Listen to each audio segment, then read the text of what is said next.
Éxodo capítulo 12, y hemos llegado al penúltimo mensaje de la serie El Pacto de Sangre. Esta es la penúltima conferencia. El martes que entra acabamos la conferencia o la serie El Pacto de Sangre. Van a ser 10 conferencias en total.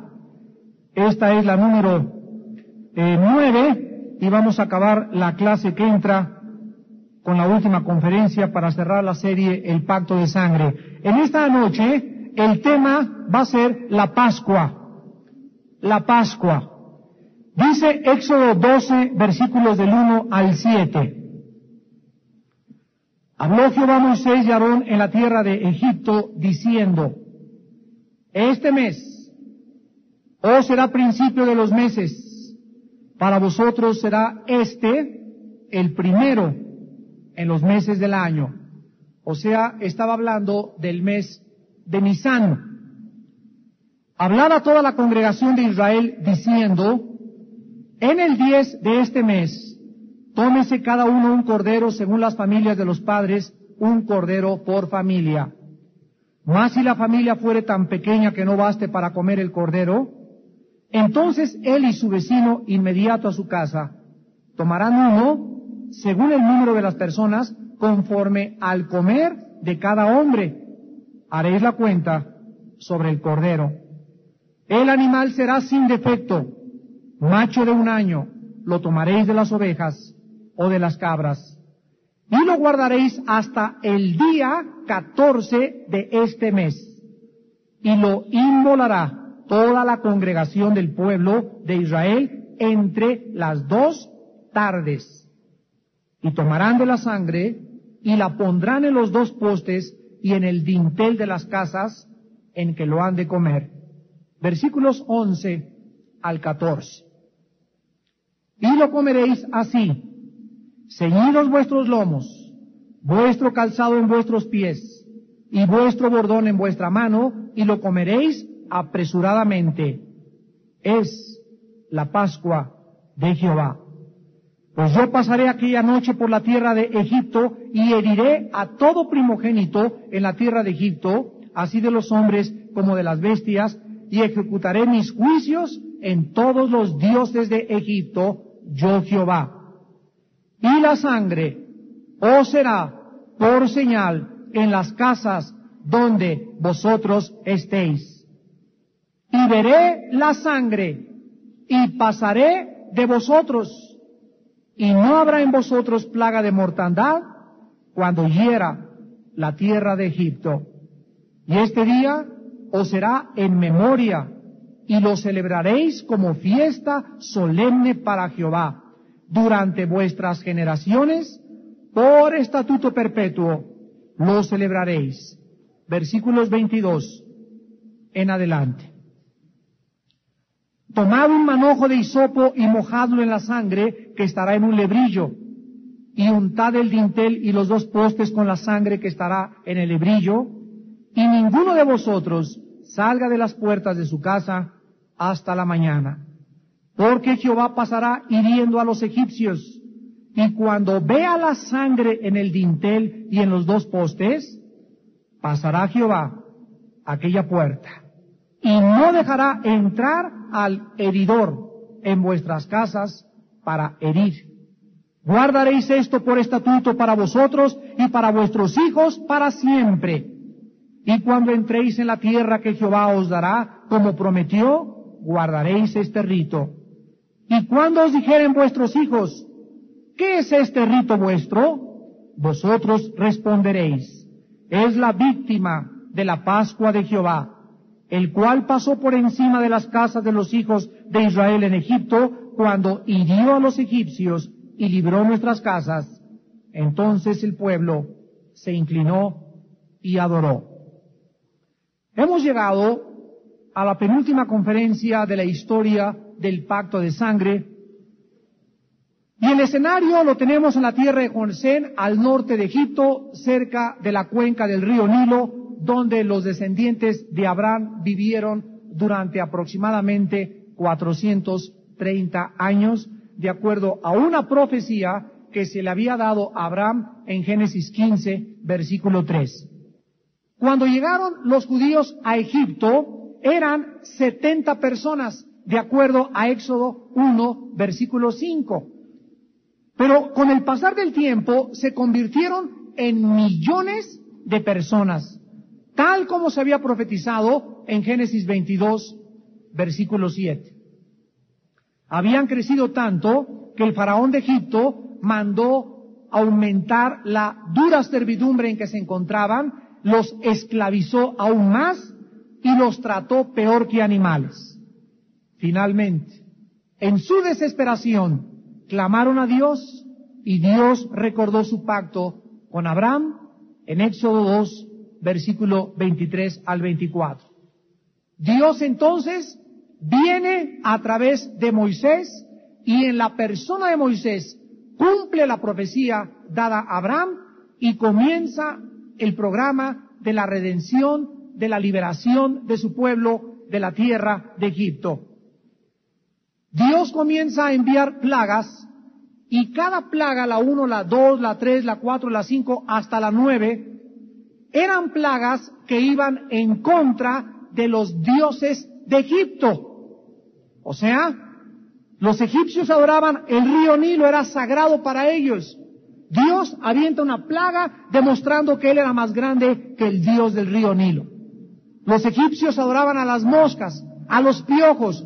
El Dios Ra de la oscuridad era un Dios de los egipcios y Dios demuestra el control sobre aquello en lo que los egipcios tenían su confianza. Pero Faraón endurecía con cada plaga más su corazón, y Dios lo endurecía también, y finalmente, en la 10ª plaga, Dios decide enviar la muerte de todos los primogénitos de la tierra de Egipto, pero Dios les revela a su pueblo la forma en la que ellos iban a escaparse. Dice la Biblia que Dios no hará nada sin que le revele su secreto a los profetas. Y Dios no quiere que aquel día tampoco a nosotros nos sorprenda como al ladrón. Dios quiere que estemos enterados de su plan y que entendamos sus propósitos para que estemos listos y nos protejamos a tiempo. Entonces, en este capítulo 12 de Éxodo, vamos a ver nosotros de qué forma tan increíblemente maravillosa, la forma como Dios protege a su pueblo de la muerte de los primogénitos es la forma en la que Cristo vendría y cumpliría todo el rito de la Pascua al pie de la letra y nos dejaría a nosotros el patrón y la forma en la que continuamente podemos seguir siendo protegidos de el heridor, del ángel destructor de la muerte, de Satanás, de Apolión. Vamos a observar, en primer lugar, que Dios ordena que cada familia tome un cordero sin mancha y sin efecto, y noten ustedes la exactitud de los días. Dice la Biblia, en el día 10, versículo 3 de Éxodo 12. Esto significa que Jesucristo, cuando vino a la tierra, el día 10 del mes de Nisan, sabemos perfectamente bien, y eso es lo único en lo que el calendario está más o menos de acuerdo, porque la Semana Santa, ¿qué se celebra? La semana de la Pasión de Cristo.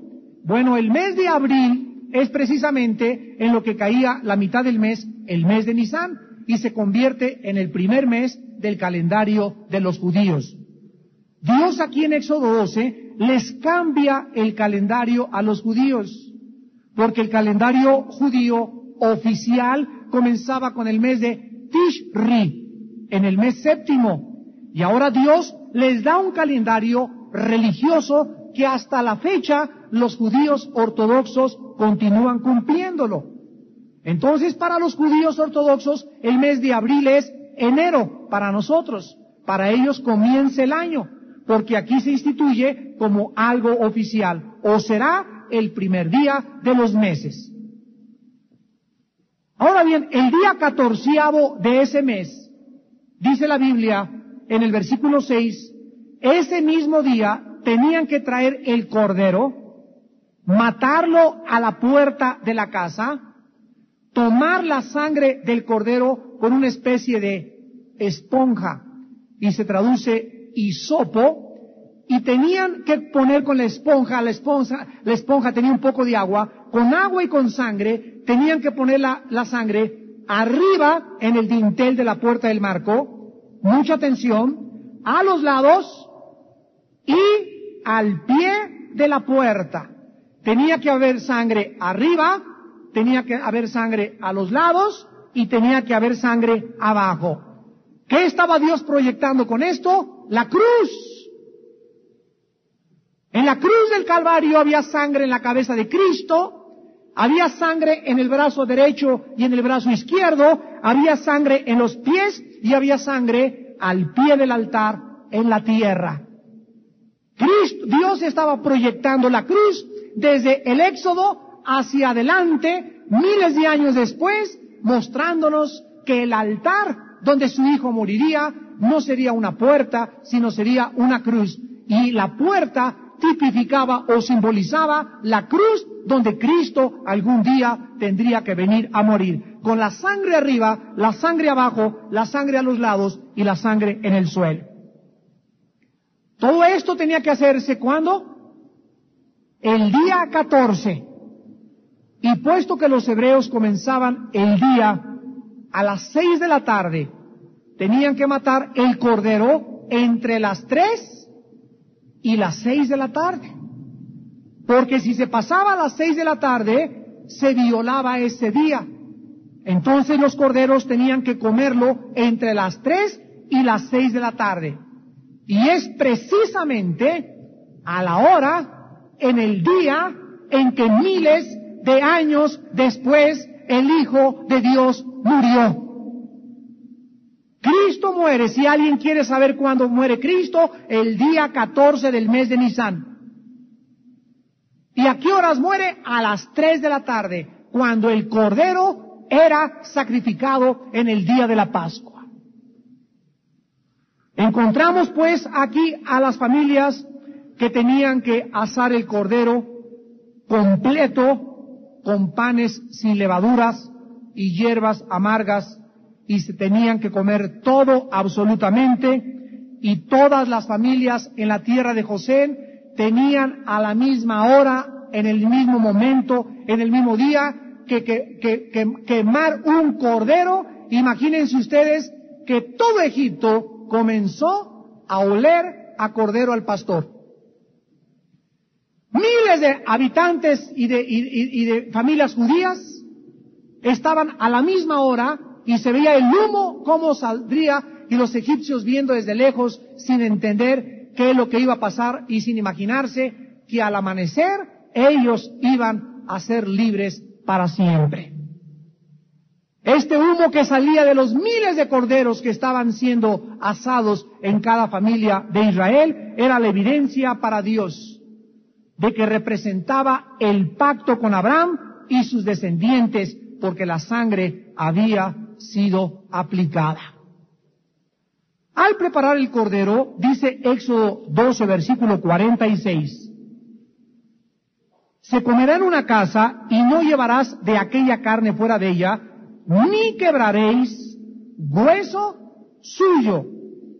No podían absolutamente romperle ningún hueso al cordero, porque cuando Cristo colgó en la cruz del Calvario, los romanos, que eran expertos en crucifixión, le venían a los criminales moribundos y con una especie como de bat les golpeaban las coyunturas de los meniscos en las rodillas y se los rompían para que el cuerpo ya no pudiera con los talones sostenerse abajo, y entonces el crucificado moría regularmente de asfixia. Pero cuando el centurión romano se acercó a Cristo y vio, de acuerdo a su experiencia, y eran expertos los soldados romanos en ejecuciones y en saber cuándo alguien estaba muerto, cuando el centurión se da cuenta que Cristo está muerto, no le rompe los huesos de las rodillas para que se cumpliera Éxodo 12:46. Y en lugar de esto, toma una lanza y le atraviesa el costado y sale una mezcla de agua con sangre de su costado, dándonos a entender ahora los cardiólogos del siglo XX que cuando sale agua mezclada con sangre del costado, ha sobrevenido una rotura de la capa que envuelve al corazón. Y esto es precisamente lo que el Salmo 22 nos muestra de qué murió Cristo. ¿Cuál fue el diagnóstico clínico, científico de la muerte de Cristo? Cristo murió por la rotura de la capa que envuelve al corazón.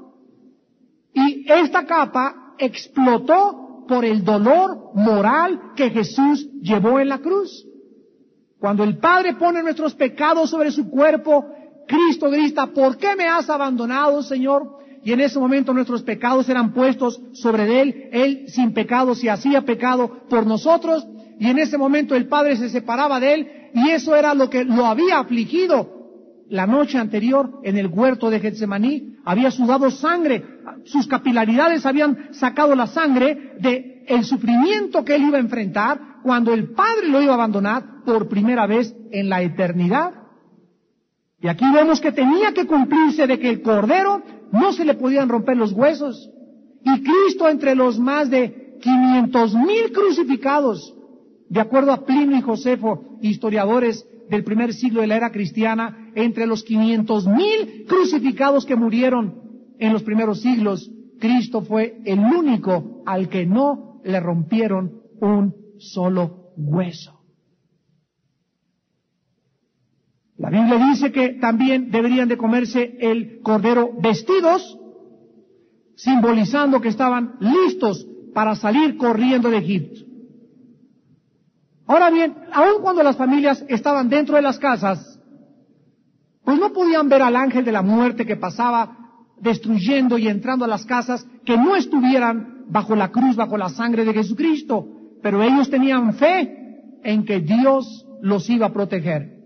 Dice Éxodo 12, versículo 23, porque Jehová pasará hiriendo a los egipcios, y cuando vea la sangre en el dintel y en los dos postes, cuando vea la sangre, pasará Jehová aquella puerta. La palabra Pascua en el inglés es pass over, que significa pasar sobre. En el griego pesh o peshá, y en el latín es Pascua, pero el significado original es pasar por arriba de. Cuando nosotros llegamos a 1 Corintios capítulo 5 en el Nuevo Testamento, Pablo, después de tratar un caso de fornicación en la iglesia muy grave de incesto, dice el versículo 7, 1 Corintios 5, límpiense de la vieja levadura, para que sean nueva masa, sin levadura como sois, porque nuestra Pascua, que es Cristo, ya fue sacrificada por nosotros. Así que celebremos la fiesta no con la vieja levadura, ni con la levadura de malicia y de maldad, sino con panes sin levadura de sinceridad y de verdad. La levadura en la Biblia significa dos cosas. Uno, la maldad, y dos, las falsas doctrinas. Cuando Cristo les dijo a los discípulos, cuídense de la levadura de los fariseos, les estaba diciendo, cuídense de que estos hombres religiosos enseñan tradiciones que no tienen su fundamento en la palabra. Cuídense de las herejías de estos hombres, porque las falsas enseñanzas que no tienen su origen en la Biblia, lo único que hacen es leudar y hacer que tu vida sea manchada con cosas que no están en la palabra de Dios. Los judíos, pues, en Éxodo 12, no podían comer panes con levadura durante 7 días, y el Nuevo Testamento nos habla que no podían tener, escuchen bien, al cordero dentro de su estómago y salir de Egipto con el cordero dentro de su estómago con pecado. No podemos tener a Cristo entre nosotros con pecado. Por eso hay provisión en la sangre de Cristo, para que si alguno ha pecado, la sangre de Cristo nos sigue limpiando de todo pecado. Así que era maravilloso que esta fue la Pascua del Señor y que Él usa la sangre del Cordero como el símbolo para sacar a su pueblo de Egipto. Y es increíble que el símbolo de Egipto era, ¿cuál? La serpiente. El símbolo de Egipto era la serpiente, el símbolo de Dios el Cordero. Y aquí encontramos que el Cordero derrota a la serpiente.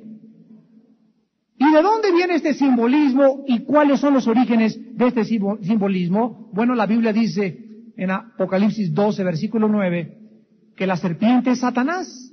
También se le llama el dragón. Se le llama el dragón 6 veces en Apocalipsis 12. 3 veces se le llama la serpiente. Una vez se le llama el diablo y otra el acusador en Apocalipsis 12. Y lo que Dios estaba diciendo aquí en Éxodo es que Él tenía un tiempo señalado que usaría la sangre de su Cordero para destruir el poder de la serpiente y libertar a su pueblo, que somos nosotros, de la esclavitud del pecado. Fíjense ustedes qué increíble el simbolismo del Antiguo Testamento.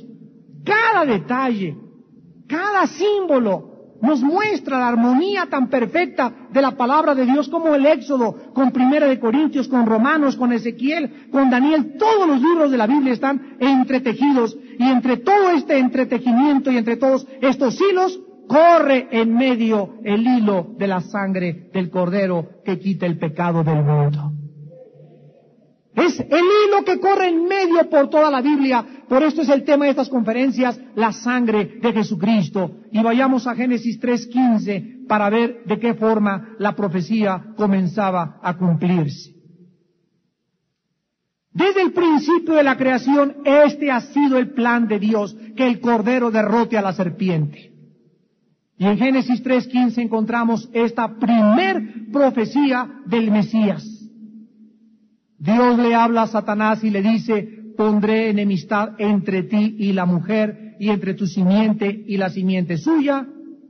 Esta te herirá en la cabeza y tú le herirás en el calcañar. En esta declaración profética, Dios nos estaba diciendo que habría dos nada más, no hay 3, no hay 4. En el mundo ahorita en el 97 y desde Adán y Eva han habido 2 familias en la humanidad. Una, la simiente de Satanás. La palabra simiente en el hebreo es esperma. También se traduce semilla, porque es la semilla que se siembra y de la que da fruto. Hay una semilla que fue sembrada y de la cual viene la familia de Satanás, y hay otra, la familia, la simiente espiritual de la mujer. Una sería la simiente espiritual de Satanás, y en Juan 8:44, Jesucristo le dijo a los fariseos: ustedes son hijos. Vean ustedes la simiente de Satanás en los fariseos. Los fariseos provenían de la semilla de Satanás. Y esta es la razón del antagonismo de los fariseos contra Cristo. Porque la profecía de 3:15, la Biblia dice que habría, ¿qué cosa? Enemistad. En este mundo que nos rodea hay un pleito entre 2 familias nada más. Entre los hijos de este mundo, los hijos del reino de las tinieblas, y entre los hijos del reino de la luz. Y cuando tú te enfrentas a tu cuñado, en tu escuela, en tu trabajo, al mundo, a los periódicos, a los medios de comunicación, a cualquiera que tú te enfrentes que no sea cristiano, tiene que haber de él hacia ti enemistad. Vean lo que dice Juan 15, el Señor Jesucristo advirtiéndonos, recordándonos de la profecía de Génesis 3:15, que esta enemistad no se va a acabar hasta que Él venga al mundo. Dice en Juan 15, versículo 18, si el mundo los aborrece, si el mundo es antagónico a ustedes, si el mundo es hostil, si el mundo te persigue, si el mundo se burla, si el mundo te crucifica, quiero que sepas que a mí me aborreció antes que a ti. ¿Y por qué? Porque él era la personificación de la semilla de la mujer. De esa semilla de Abraham, de esa semilla de Cristo, descendemos nosotros. Y entonces cuando alguien se convierte en cristiano, inmediatamente la simiente, la semilla, los espíritus que están en las otras gentes saben. Ellos no lo saben conscientemente, pero los espíritus que los energetizan sí lo saben, y tú lo sabes que cuando la gente te odia no es por ti, dice el versículo 19, si fueran del mundo, el mundo los amaría o amaría lo suyo, pero porque no sois del mundo, antes los elegí del mundo, por eso el mundo los aborrece. La semilla de la mujer, que es la semilla espiritual, somos verdaderamente la semilla que fue sembrada por Dios. Y en el momento en que nacemos de nuevo, entramos en el cumplimiento profético de Génesis 3:15. Pondré enemistad entre los descendientes del maligno y entre los descendientes de la mujer. Y por eso hay una guerra continua entre la luz y las tinieblas, entre los no cristianos y los cristianos. Por eso dice Efesios 6:12, no tenemos lucha contra sangre ni carne, no es contra las personas, no es contra las instituciones, no es contra las organizaciones, no es contra los partidos, nuestra lucha es contra huestes espirituales de maldad. Nuestra guerra es espiritual y tenemos que pelearla en la esfera, en la dimensión espiritual para poder ganar. Y las armas de la dimensión espiritual son diferentes a las armas carnales. Si tú usas las armas carnales, la venganza, y tú usas el asesinato, y tú usas el rencor y la amargura, vas a perder, porque no podemos derrotar el mal con el mal. A nadie, dice la Biblia en Romanos 12, le pagues mal por mal. Antes, vence el mal con el bien.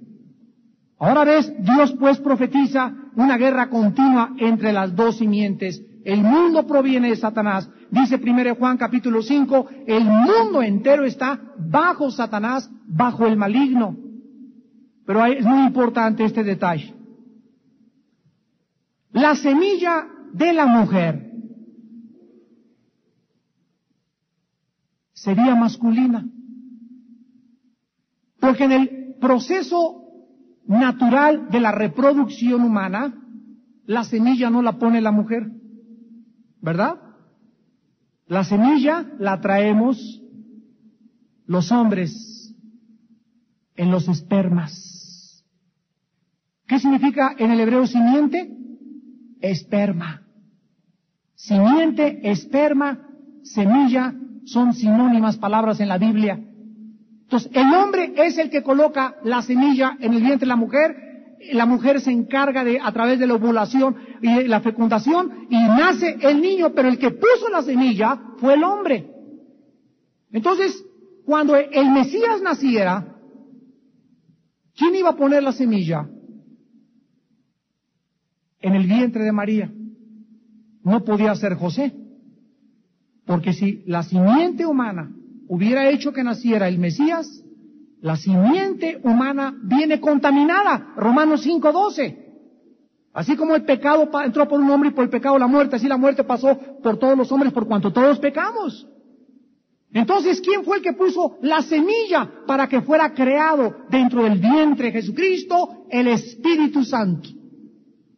El ángel le dice a María, lo que es concebido en tu vientre es concebido del Espíritu Santo. Y el santo ser que nacerá será llamado Hijo del Altísimo. Y ahí comenzaba a agravarse el conflicto espiritual. La semilla de la mujer prevalecería. Pero aquí en Génesis 3:15, la profecía continúa diciendo que una le haría daño a la otra y la otra a la otra de diferentes maneras. La simiente de Satanás heriría a la simiente de la mujer, y noten ustedes, hiriéndola en el calcañar. Y aquí encontramos nosotros que Satanás heriría a la semilla de la mujer, y esta es la razón por la cual a Cristo le golpearían, le escupirían, se burlarían de él, le afligirían, su corazón sería como la cera, sus manos y sus pies serían taladrados, sería como un cordero en el matadero. Satanás le lanzó todo lo que pudo al Cordero de Dios. Y es increíble que cuando Cristo colgaba crucificado, la palabra calcañar, ¿qué significa? Talón, el talón. De ahí viene en la mitología griega el famoso talón de Aquiles, donde si le disparaban una flecha a Aquiles, en el talón era el único punto vulnerable. Todas las mitologías se tejen alrededor de cosas bíblicas que estaban ya antes escritas. Cuando Cristo estaba en la cruz crucificado, lo único que lo hacía a él poder respirar, porque estaba colgado el cuerpo, y en lo único que se sostenía eran los pies, y para poder Cristo respirar tenía que levantarse de puntas y rozar su talón contra la cruz. Y cada vez que Jesús respiraba en las 3 horas, imagínense cómo acabaron sus talones, despedazados, heridos, para que se cumpliera Génesis 3:15. El Cordero derrota a Satanás en la cruz del Calvario, y el Cordero de Dios, que había derrotado en Egipto en la Pascua a la serpiente egipcia, era el Cordero que derrotaría también a Satanás para siempre. La semilla prevalecería, y después la semilla de la mujer heriría a Satanás en la cabeza. Y cuando Cristo hiera en la cabeza a Satanás, aún Satanás no ha sido herido en la cabeza, porque la cabeza es un golpe mortal. Él será herido hasta Apocalipsis capítulo 20, cuando sea atado y sea echado al abismo, va a salir al final y después será echado para siempre en el lago de fuego. La promesa es que el bien al final de la historia vencerá al mal. Los corderos venceremos a las serpientes, pisaremos sobre el áspid y nada ni nada nos podrá hacer daño, porque somos más que vencedores bajo la sangre del Cordero. Ahora la nación entera totalmente tenían que tomar todos un cordero y tenían todos que participar del mismo cordero. Ahora fíjense en esto, aun cuando eran muchas familias y todos eran diferentes de 12 tribus, todos formaban parte del mismo cordero. En el versículo 14 de Éxodo 12, dice la Biblia: este día les será por memoria y lo van a celebrar como fiesta solemne para Jehová durante vuestras generaciones, por estatuto perpetuo lo celebraréis. Dios establece la Pascua como una ordenanza todos los años, de generación en generación, como un memorial, porque significaba la comunión del pueblo con el Cordero de Dios. Y ahora en el Nuevo Testamento, en el cumplimiento del tiempo, Gálatas 4:4, cuando aún el varón no tuvo que ver nada con el nacimiento de Jesucristo, el Espíritu Santo pone la semilla en el Mesías. Y cuando Juan el Bautista presenta por primera vez a Jesucristo, no dice, he ahí el Hijo de Dios, no dice, he ahí el Hijo del Altísimo, no dice, he ahí su nombre es Jesús. Cuando Juan el Bautista presenta e introduce a Cristo al mundo, dice estas palabras, he ahí el Cordero. ¿Qué estaba Juan usando? Juan estaba usando el simbolismo de miles de años de atrás en la Pascua. Ese Cordero de la Pascua era Él, la personificación, el que verdaderamente quitaría el pecado del mundo. Y se presenta Cristo a la humanidad como el Cordero. Cuando los judíos oyeron Cordero, debieron haber relacionado, asociado, recordado que el Cordero de la Pascua era el símbolo del Mesías. Y que así como se lo comieron por familia, nosotros ahora, Jesucristo lo dijo claramente, que si comíamos su carne y bebíamos su sangre, tendríamos la vida eterna. Y así exactamente como en el día 10 apartaron el Cordero y hasta 4 días después se lo comieron, Jesucristo a los 33 años de edad, el día 10 del mes de Nisan, en el mes de la Pascua, entra el domingo de Ramos a Jerusalén. Y durante los próximos 4 días, los judíos y los fariseos lo observaron. 4 días después de la Pascua, el día 14, recuerden, a las 3 de la tarde, moría el cordero. Y durante esos 4 días lo examinaron y dijeron, no encontramos culpa en él. Así como las familias las examinaban al cordero para que no tuviera defecto, durante esos 4 días del 10 al 14 de Nisan, los fariseos y los líderes religiosos examinan a la persona de Cristo y no encuentran culpa en él. Pilato dice, yo no sé, este hombre no es culpable. El sacerdote dice, yo no encuentro culpa en él. Pilato 2 veces le declara inocente. Pero encontramos que la semilla de la serpiente, los líderes religiosos y los políticos buscaban matarle. Así que cuando comenzó la Pascua a la tarde del día 14, Jesús exactamente es apresado en Getsemaní y entonces se lleva a sus discípulos en Lucas 22 a un lugar especial para revelarles lo que realmente quería Dios que supieran.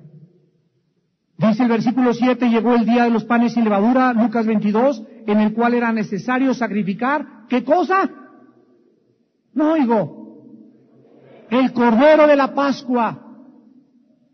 Y Jesús envía a Pedro y a Juan diciéndoles, id y preparen la Pascua para que la comamos. Ellos le dijeron, ¿dónde quieres que la preparemos? Él les dijo, he aquí. Al entrar en la ciudad, le saldrá al encuentro un hombre que lleva un cántaro de agua. Síganle hasta la casa donde entrare. Y díganle al padre de familia de esa casa, el maestro te dice, ¿dónde está el aposento donde he de comer la Pascua con mis discípulos? Entonces él os mostrará un gran aposento alto ya dispuesto, preparad ahí. Fueron pues, y hallaron como lo había dicho, y prepararon la Pascua. Aquí encontramos que al acabar todo esto, en el versículo 19, Cristo hace algo totalmente no usual, algo extraño. Y tomó el pan y dio gracias y lo partió y les dijo, diciendo, esto es mi cuerpo, que por vosotros es dado, haced esto en memoria de mí. Y en ese momento, dice Mateo, versículo 26, Mateo 26, lo explica de mejor forma Mateo, que al tomar la Pascua y al tomar la cena, Mateo 26, versículo 27,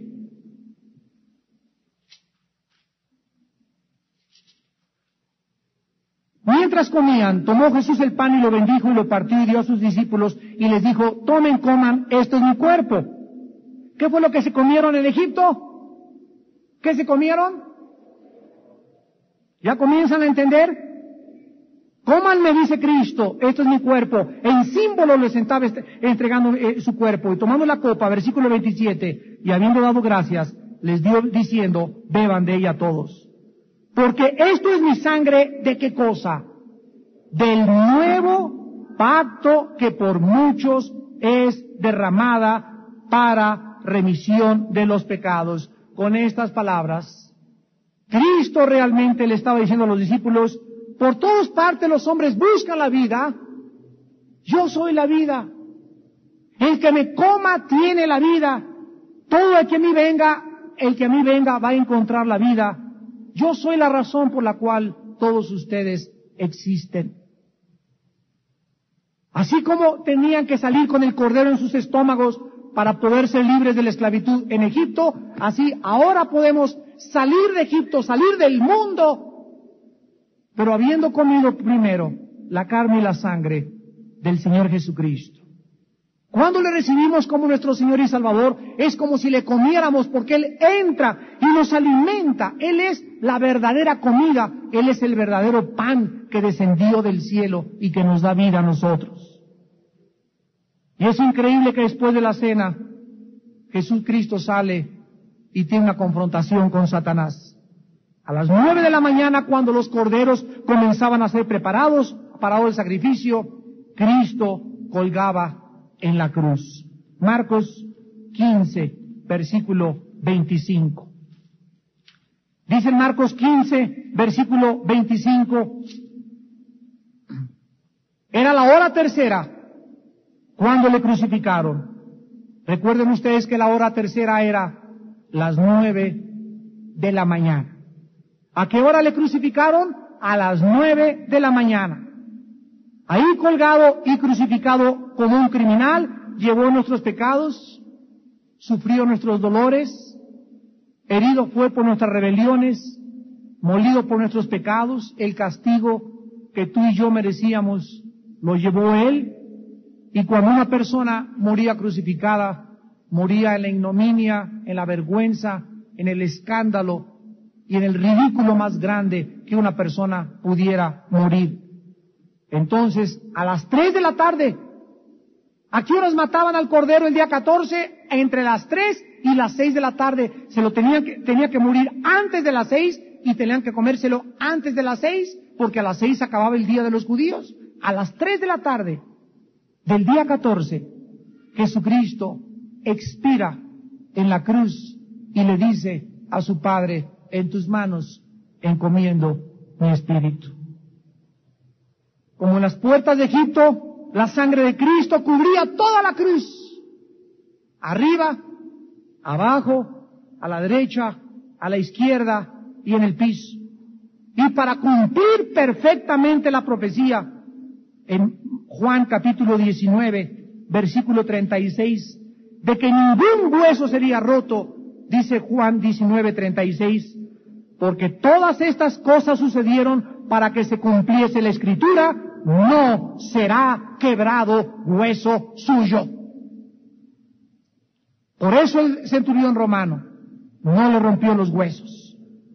Y para que se cumpliera la profecía de Éxodo 2, que no quedara nada del Cordero, los judíos corrieron a las 6 de la tarde y le pidieron permiso a Pilato que si podían bajar a Cristo el cuerpo de la cruz, porque a las 6 de la tarde se acababa el día y entraba un Shabbat. Y no podía el cuerpo de Cristo quedarse ahí, y cumplía la profecía que no iba a quedar nada del Cordero en la cruz del Calvario. Ahora bien, también recordamos que cuando los hebreos pusieron alrededor de la puerta la sangre, la pusieron con un hisopo mojado en agua y con sangre. Y cuando se aplicaba la sangre, agua salía del hisopo y cubría la sangre. Cuando Moisés recibió los 10 mandamientos, tomó un hisopo que tenía agua, lo remojó en la sangre y roció las tablas y roció a toda la gente. Después roció el tabernáculo y todo el mobiliario. Todo y todos fueron sellados. Escuchen bien, con la agua y con la sangre. Cuando Jesús murió, Juan 19:34, salió una gota de agua con sangre. ¿Qué significa el agua y la sangre en todo? Cuando pusieron el hisopo alrededor, cuando Moisés recibió las tablas de la ley, el hisopo y el agua en la sangre y el agua en la gente, la sangre y el agua en el tabernáculo, la sangre y el agua en la cruz. Significa dos cosas. La sangre representa una vida entregada y el agua representa una vida recibida. La sangre de Cristo no te podrá salvar a menos de que tú te la apropies para tu propia vida. Cuando Jesús en Juan 7, 38 y 39 estaba en la fiesta de los tabernáculos, levantó la voz y gritó: si alguno tiene sed, venga a mí y beba. Porque el que crea en mí, ¿qué dijo Cristo? Agua, ríos de agua viva saltarán dentro de su ser para vida eterna. Entonces la sangre nos las da Él y nosotros al recibirle es cuando recibimos y se convierte la sangre y el agua dentro de mi vida. Yo puedo decir creo en ti, Jesucristo, y quiero tu sangre y creo en tu sangre, pero hasta que no me lo apropie, hasta que no lo reciba, no puedo la sangre convertirse en agua dentro de mí, porque es al recibirlo cuando se convierte en agua, y entonces lo que sale de mí es ríos de agua viva. La sangre es una vida entregada, el agua es una vida recibida. Ahora la cruz está vacía, la tumba está vacía, ni la muerte ni la tumba le pueden detener, porque Jesús vive. La semilla de la mujer hiere a Satanás temporalmente y cuando Cristo resucita nos demuestra que Él realmente tenía poder sobre la vida y la muerte. Acabar en esta noche, he estado analizando la secta esta que acaba de suicidarse en California. Estoy preparando un mensaje que se va a llamar Las sectas y los ovnis. Pero es increíble lo que está pasando en el mundo, y dice la Biblia que los entendidos entenderán todas las cosas, y si vivimos en comunión con Dios y en oración con Dios y somos sensibles y tenemos una conciencia limpia, el Espíritu Santo nos va a alertar lo que está pasando. Satanás había usado las drogas y el alcohol, y había usado la prostitución, y ahora encontramos una secta, un grupo de personas, y todo está relacionado con la Pascua, Este grupo de personas ni bebían, ni tomaban alcohol, ni fumaban, ni tenían una ley rígida, legalista, y además se castraron, querían evadirse de las relaciones sexuales. Cualquiera que los viera dijera, pues, es lo que el cristianismo está buscando. Buscamos mortificarnos, buscamos alejarnos de los placeres, y buscamos también escaparnos de este cuerpo, nada más que por no la vía por la cual se escaparon ellos. Todo lo que ellos hicieron es exactamente lo que Cristo nos promete, pero ellos, no conociendo ni miles de personas el plan de Dios, de alguna forma falsa, exacta, reproducen lo mismo por medios diabólicos. Y ahí le llamaban el cuerpo el vehículo. Y decían, tenemos que salir de nuestro vehículo y recibir a alguien. Nosotros vamos a salir de nuestro vehículo, efectivamente, y vamos a recibir a alguien, pero no son los ovnis, son la bienaventurada esperanza de Cristo en los aires. Pero ahora Satanás ya cambió la táctica.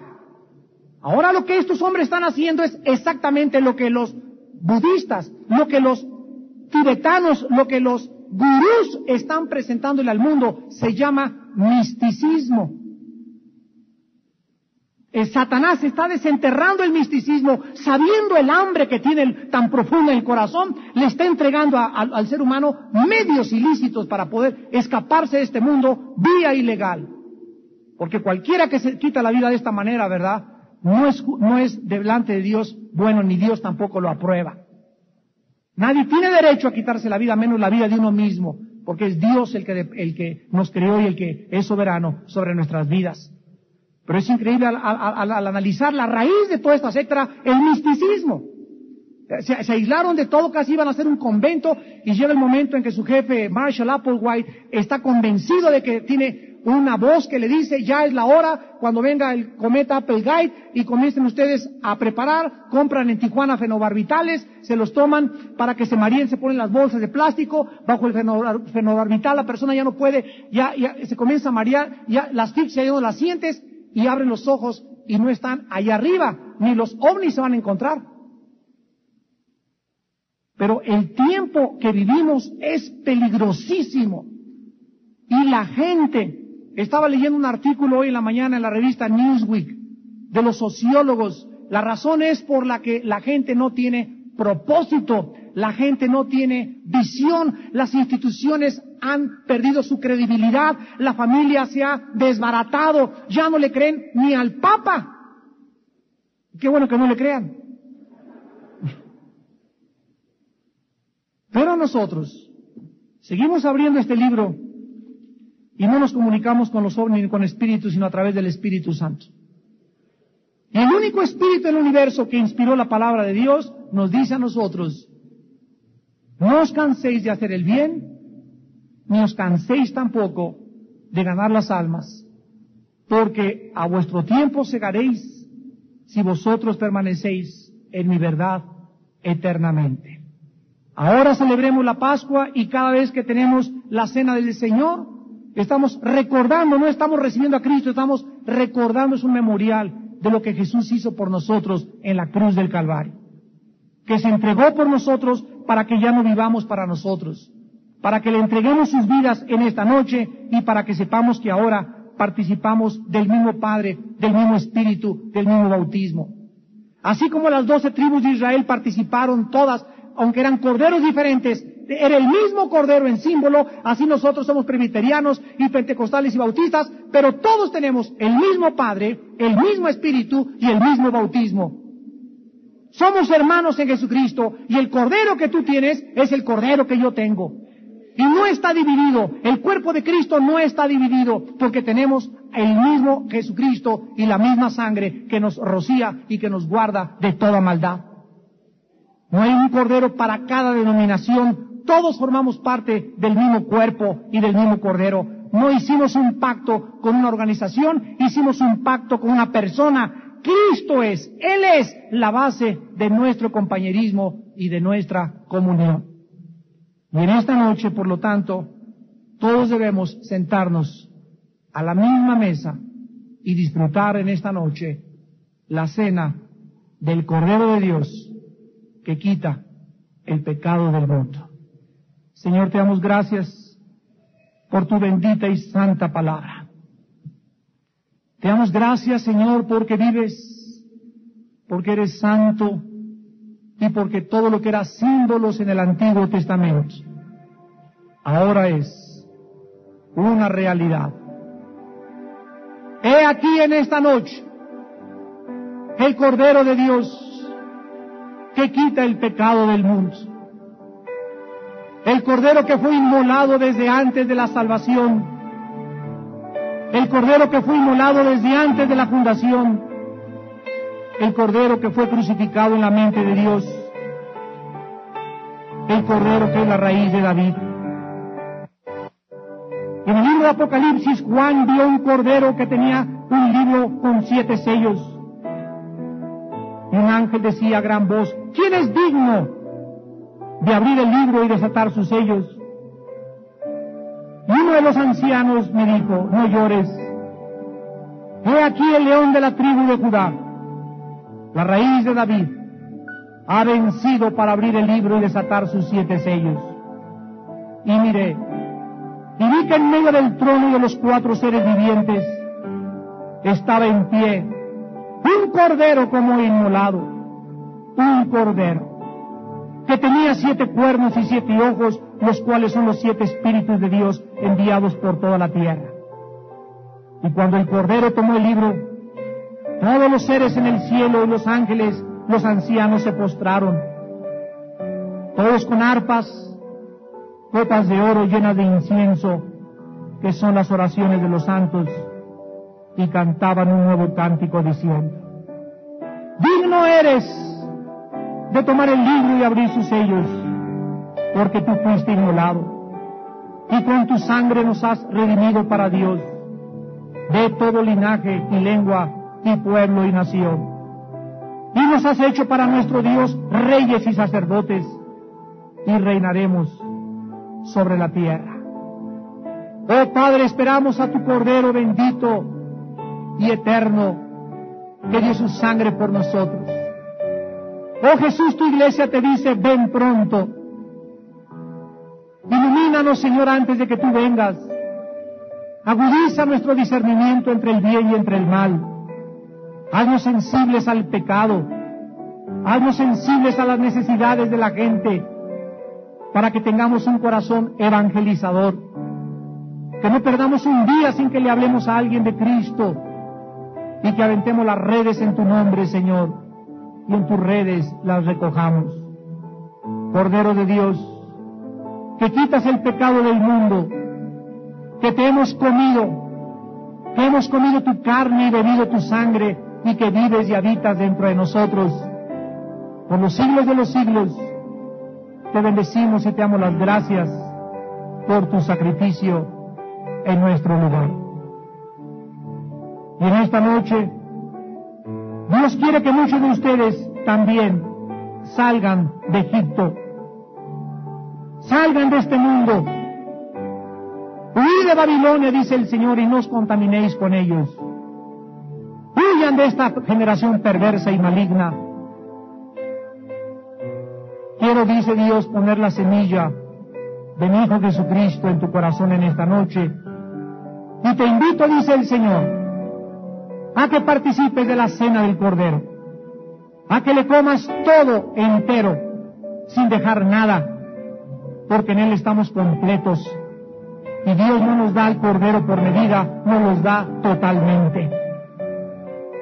Quiero, dice Jesucristo, entrar a tu vida y morar en ti. Yo y mi Padre entraremos a ti, y el Espíritu Santo te haremos morada en tu cuerpo. y te fortaleceremos y te ayudaremos a vivir para nosotros, dice el Señor. Las personas que en esta noche quieran comer del Cordero, apresúrense para salir de este mundo, porque el mundo ya está por acabarse. Apresúrense como los hebreos a comerlo deprisa, porque he aquí el día aceptable, he aquí el día de la salvación, cuando oigáis su voz. No endurezcáis vuestros corazones. Apúrate a recibir a Cristo antes de que sea demasiado tarde. La noche viene, y ya es, pero va a amanecer, y el lucero de la mañana saldrá en vuestros corazones. Las personas que esta noche quieran recibir a Cristo como el Cordero, comer su carne y beber su sangre, ahí desde sus lugares, digan estas palabras, invitándolo a su vida. Cordero de Dios, que quitaste mi pecado en la cruz del Calvario, mediante el derramamiento de tu sangre, y que a los 3 días te levantaste de entre los muertos, te quiero comer en esta noche. Quiero beber tu sangre, recibirte entero en mi vida y salir de este mundo contigo en mi corazón, rumbo a la tierra de Canaán, rumbo a la tierra prometida. Yo sé que pasaré pruebas, pasaré por un desierto, probarás como el fuego mi fe, pero contigo, Señor, el fuego no me quemará, ni las aguas me ahogarán. Cuando el enemigo levante bandera contra mí, tú levantarás bandera en contra de él. Cuando él venga como un río, tú, Señor, me levantarás a tu castillo, porque viviré bajo la sombra de tu protección y de tu sangre hasta que vengas por mí. Te invito a mi vida, Cordero de Dios, Hijo de Dios. Perdona mis pecados, me arrepiento y te pido que me fortalezcas comiéndote diario ahora y teniendo comunión a través de tu palabra con tu Hijo Jesús, en quien te lo pido y te doy las gracias, Cordero de Dios. Amén.